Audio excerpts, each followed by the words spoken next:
मधुकर आनंद रांची से हमारे साथ जुड़े हुए हैं, आंचल हमारे साथ मुंबई से हैं और देवनाथ भी हमारे साथ जुड़ रहे हैं गाजियाबाद से, जहां पर उपचुनाव हो रहा है।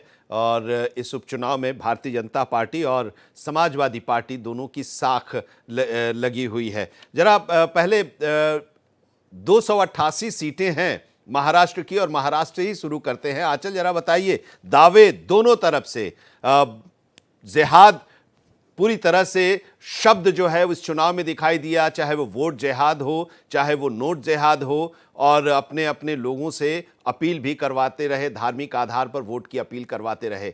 चुनाव आज है, वोटिंग हो रही है, लोगों के मन को भी आपने समझने की कोशिश की। जी बिल्कुल आनंद, और इस समय हम मतदान केंद्र पर ही मौजूद हैं, जमुनाबाई स्कूल के बाहर, जहां पर मतदान केंद्र बनाया गया है। और यहाँ पर भारी संख्या में जो वोटर्स हैं वो मतदान करने पहुंचे हुए हैं, अपने मताधिकार का प्रयोग कर रहे हैं। और यहाँ पर जो व्यवस्थाएं हैं वो काफ़ी अच्छी की गई हैं, और लोगों का यही कहना है कि जो विकास करेगा, मुंबई के लिए काम करेगा, उसे हम वोट करेंगे, फिर चाहे कोई भी पार्टी क्यों ना हो। लोग वोट करके बाहर भी आ रहे हैं, उनसे बातचीत करेंगे। आप वोट करने सुबह सुबह पहुंचे हैं, किन मुद्दों को लेकर आपने जाकर अरे मुद्दे बहुत सारे हैं, क्या क्या गिनेंगे, पर जितना अच्छा होगा उतना अच्छा होगा। अच्छे आदमी को दिया है, लगता है हमारा भला करेगा। किस पार्टी से उम्मीद की जा रही है कि सत्ता में वो आएंगे? नहीं, ऐसे सत्ता में नहीं बता सकते किसको वोट दिया। आप इनडायरेक्ट पूछ रहे हो मैडम। अच्छा ठीक, विकास हुआ है मुंबई में? हुआ है ना, विकास हुआ है, पर बहुत जरूरी है। और क्योंकि पब्लिक कितनी बढ़ रही है मुंबई में, वाहन कितने बढ़ रहे हैं, सब करना पड़ेगा।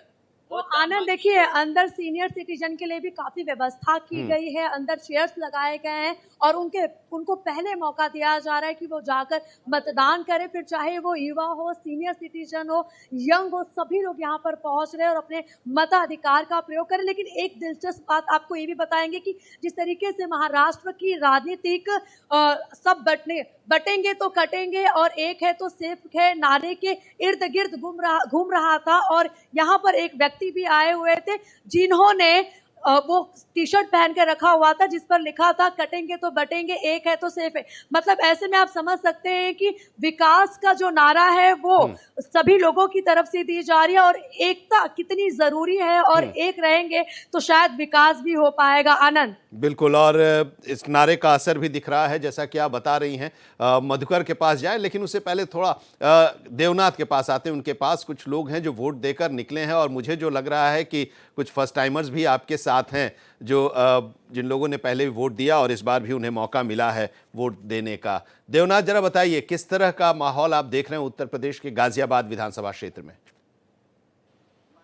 देखिए, जो अभी मुंबई से आप बात कर रहे थे, बटेंगे तो कटेंगे का जो नारा है, सबसे पहले यूपी के मुख्यमंत्री ने दिया था। और इस समय हम गाजियाबाद एक ऐसी सीट सदर की जहां पर भारतीय जनता पार्टी का गढ़ कहा जाता है। लेकिन क्या जो उपचुनाव है वो कुछ अलग तस्वीर खींचता है, और ऐसे में सवाल है कि होगा क्या। लेकिन कुछ लोग हमारे साथ वोट डाल के आए। ये बताइए, आप जब वोट डालने गई थी, सबसे पहले तो उंगली दिखाइए दर्शकों को कि आपने वोट दिया है। आप बताइए, आपके जहन में कौन से मुद्दे थे, जिसके आधार पर क्या चाहते हैं आप?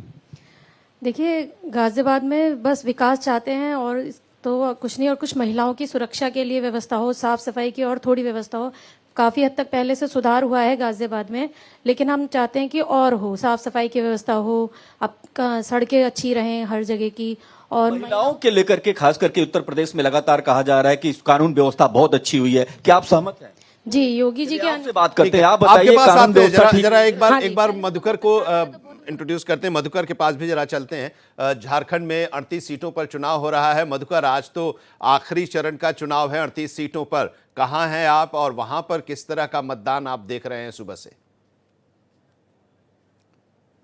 देखिए आनंद, 38 सीटें जो है उसमें 18 सीट संथाल परगना में है, 18 उत्तरी छोटा नागपुर में है, और 2 सीट रांची जिले की। आपको मालूम होगा कि सिल्ली में चुनाव है और खिजरी में चुनाव है। सिल्ली में सुदेश महतो की प्रतिष्ठा दांव पर है, और खिजरी जो है वो रांची का ही इलाका है, रांची जिले की विधानसभा की सीट है, रांची लोकसभा की सीट है।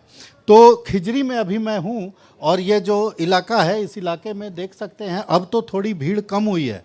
6:30 से 7 बजे के आसपास का जो माहौल था, वो माहौल लोकतंत्र के लिए बड़ा ही शुभ संकेत था। और वो माहौल ये बता रहा था कि आप बहन जी 1 मिनट, आप वोट करके आए हैं तो बताइए किस तरह की सरकार के लिए वोट किए हैं?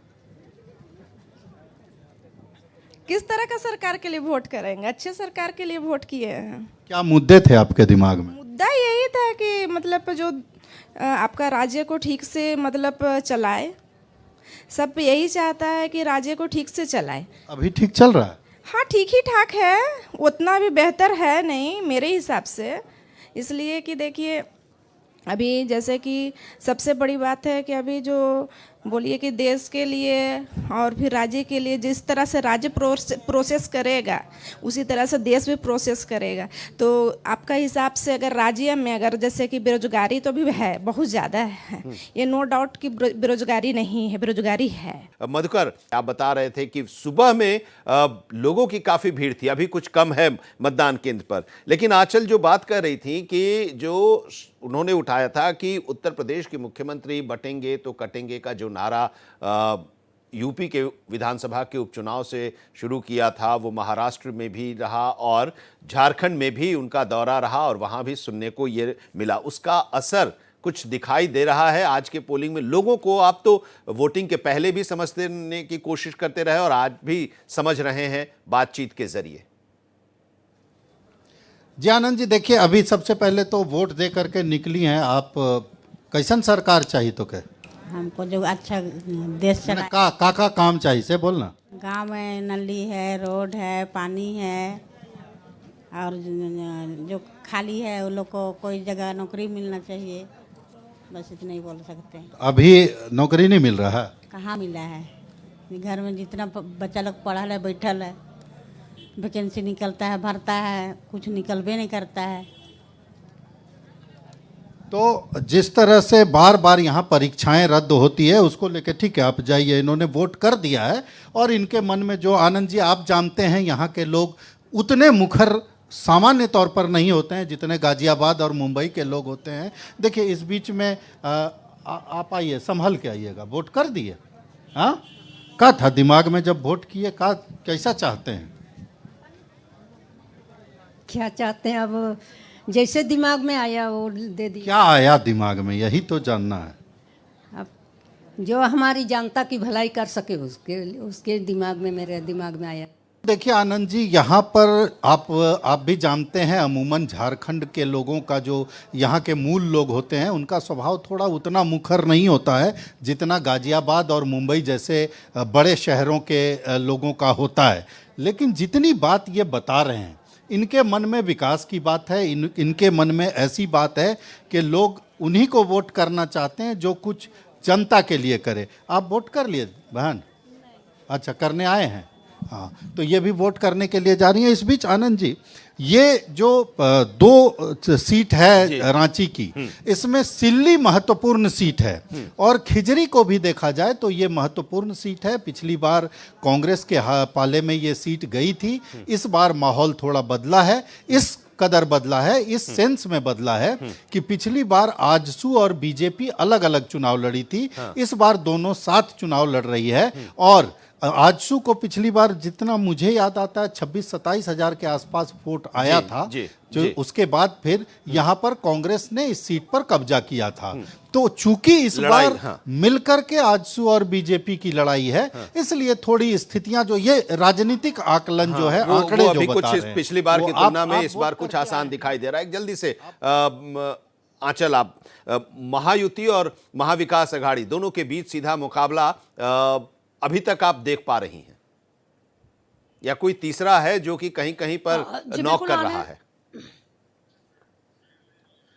जो बिल्कुल आनंद, देखिए महाराष्ट्र की राजनीति में इस समय जो उथल पुथल मचा हुआ है, अब जब नतीजे आएंगे 23 नवंबर को तो उसके बाद ये पता चलेगा कि सत्ता पर कौन सी पार्टी काबिज होगी। लेकिन महाविकास अघाड़ी और महायुति दोनों तो बटे हुए हैं, क्योंकि जब 2019 में चुनाव हुए थे तो तस्वीर अलग था और इस बार जो तस्वीर है वो अलग है, क्योंकि पार्टियां 2 धड़े में बटी हुई है और अलग अलग विभाजन हो गया है। 2-2 एनसीपी गुट हो गया है, 2-2 शिवसेना शिवसेना, गुट हाँ। हो गया है। तो ऐसे में महाराष्ट्र की जो जनता है वो भली भांति जानती है कि कौन विकास कर रहा है, कौन जमीनी स्तर पर काम कर रहा है, तो उसको जनता तो जरूर चुनेगी। लेकिन अभी जो उथल पुथल राजनीति में ठीक है। महाराष्ट्र की राजनीति में चल रही है, उसका सीधा जो जवाब है वो 23 नवंबर को ही मिलेगा। चलिए 23 नवंबर को ही मिलेगा। आज वोटिंग हो रही है, हम आपके पास दोबारा भी लौटेंगे। फिलहाल बहुत बहुत शुक्रिया मधुकर हमारे साथ जुड़ने के लिए। आंचल आपका भी शुक्रिया।